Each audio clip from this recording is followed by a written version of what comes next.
Hey YouTube, what is going on, y'all? All right, man, today's video, obviously season 2 dropping. We got patch notes. Rifles, baby. The M13 increased damage at mid-range, increased upper torso damage. So the M13 got buffed. Cast off 7.62 small damage reduction, added an additional long-range damage fall off. So the 7.62 got nerfed, rightfully so. 5.56 increased semi-auto rate of fire. What? M4 increased semi-auto what? STB fixed an issue with the signal tap mod magazine attachment, which caused it to deal considerably less damage to the upper left leg. Okay, that's not significant. 7.62 decrease full auto. Okay, so this is all like stuff that nobody's gonna use except the tag V. Tag V decrease mid-range damage, increase semi-auto torso damage, reduce semi-auto leg damage, decrease full auto head damage, decrease full auto. Put that in there twice. Reduce. Okay, so looks like it got buffed when it's in semi-auto, but nerfed when it's in full auto, which is interesting. Handguns, X13 auto. Ooh, reduce damage while using akimbo. Hallelujah, bro. Increase lower body damage. Increase close rate. Increase Okay, well, I mean, that's still gonna be busted. You're just gonna run around with one of them. So I'm guessing like the meta will be just one of the X13s.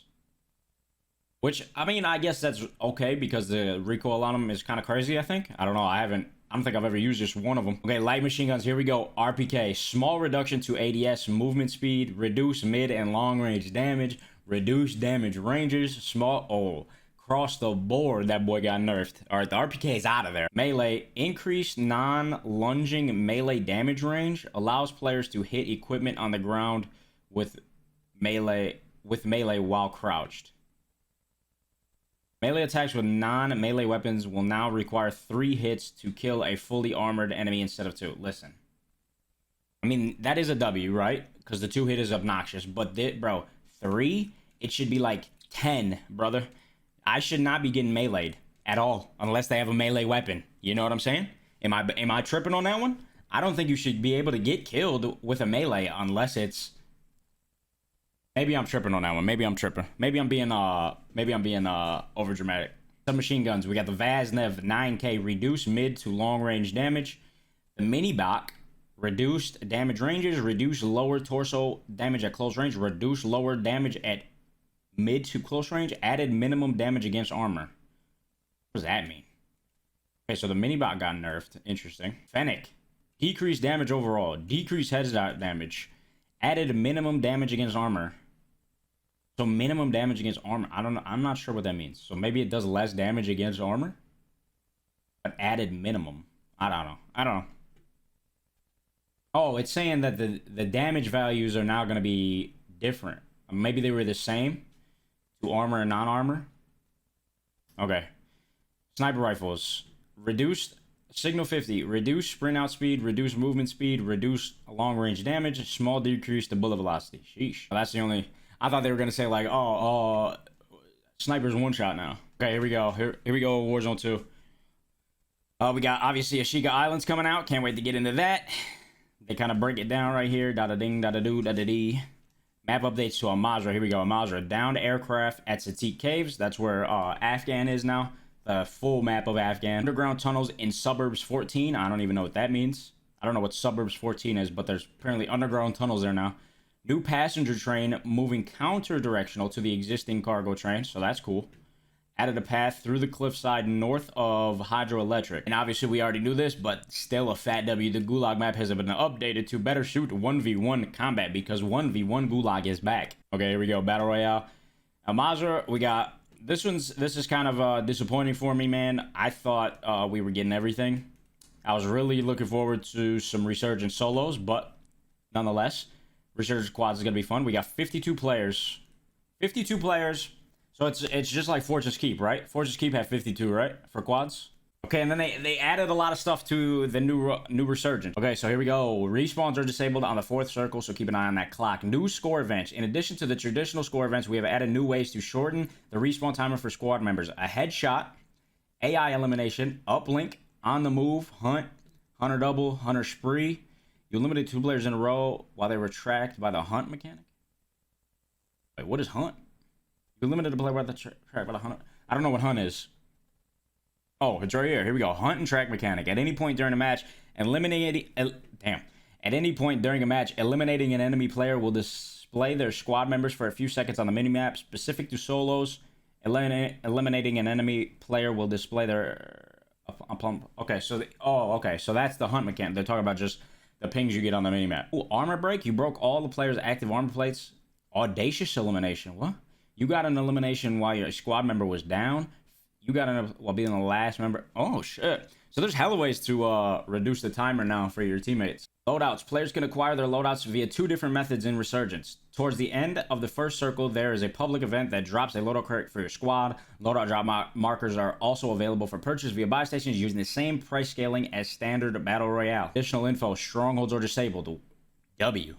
Weapons found via ground loot always have attachments. Blue Resurgence supply boxes restock after 90 seconds. Both restore honor tags and eliminations show red dots on the minimap. W. Enemy AI combatants only spawn during the data heist public event or during a search and seizure contract. So they still find a way to sneak those AIs. I don't think there should be AIs at all, but at least here on Resurgence, they're only doing it during this public events and this contract. So that's a W, I guess. We also got some new gameplay features, man. We got a new counter UAV in all modes, so that's cool. Redeploy packs. This new tactical equipment will give players another shot at victory. They can be found in ground loot on some buy stations and are guaranteed from completing the Stronghold and Black Site missions. So redeploy, I think those are like the redeploy tokens from Warzone 1. So that's fire. Super fire.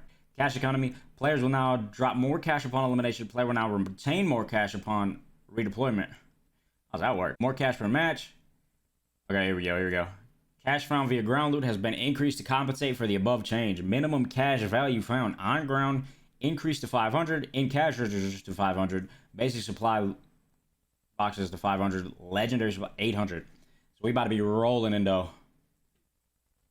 Now that's good because, bro, those 100 stacks, bro, you'd be running around broke as hell all match. It was almost impossible, like especially for like quads and stuff, bro. Impossible to regain. Here we go. Armor plates and vests. We already went over this, but now they're going into more depth with it. All players will now have 3-plate armor vests at all times. Fire! And players will also spawn with a different number of equipped armor plates depending on the following: infill deployment. Players will have 2 plates, so that's when the game first starts. Gulag redeployment. Players will redeploy with 3 plates. Resurgence redeployment. Players will redeploy with 2 plates. That's a W. I'm liking that. That sounds good to me. Perk packages. Players will now be able to customize their own perk packages. But, so that's a W, but disabled. Bird's eye. Fat L, bro. But now that I'm playing Resurgence, I don't think it'll matter that much. I'll still have a lot of fun. Probably rock high alert on Resurgence. But I will say, on Al Mazrah, Bird's eye is very fun. Very fun. It made Al Mazrah very fun. Buy station spawn locations have been adjusted. All spawn locations will be static across each map, so there's no more of these floating buy stations where they move during each game, like they're in different spot each game. They will be in the same spot every game. That's fire. Loadout drop markers now have unlimited stock at all buy stations, and prices have been reduced. Prices will scale to squad sizes. Solos still $8 grand. Duos 12 grand. Trios 16 grand, and quads 20 grand. So, I mean, I'm okay with that. It sounds good, especially with the increased cash. I don't think those would be too expensive. I think those would be fire. I think those are fire changes. Here we go. Strongholds and Black Sites. Strongholds and Black Sites are now a primary way to earn a redeploy pack. AI combatant damage decreased. Thank the heavens, baby. Assault rifle damage decreased to 22, down from 34. So that's a fat nerf, which is good. You could go ahead and drop it down even further than that. Maybe, I don't know, maybe 1 damage. I'd be cool with that. Shotgun pellet damage decreased to 15, down from 17. So they nerfed the freaking bots, dude. Okay, backpacks inventory. They went into more depth with this. So loot's gonna drop out of all containers in the world, similar to loot from supply boxes. So you kill a person, all their loot comes flying out. W. Loadout drops. A second loadout drop public event has been added, which means the drops will now happen in the 1st and the 5th circles of each maps. W. Spawn protection protects the player when they are between 64 to 19 meters off the ground. What's it called? The Resurgence? W. And Al Mazrah? L. Gulag. Players will now face each other 1v1. Flag control has been replaced. The jailer. So we're pretty much just reverting to Warzone 1 Gulag, which is a W. Fat W. Improvements. Pre-match loadout selection. Now able to select and edit loadouts in pre-match lobbies. Fire.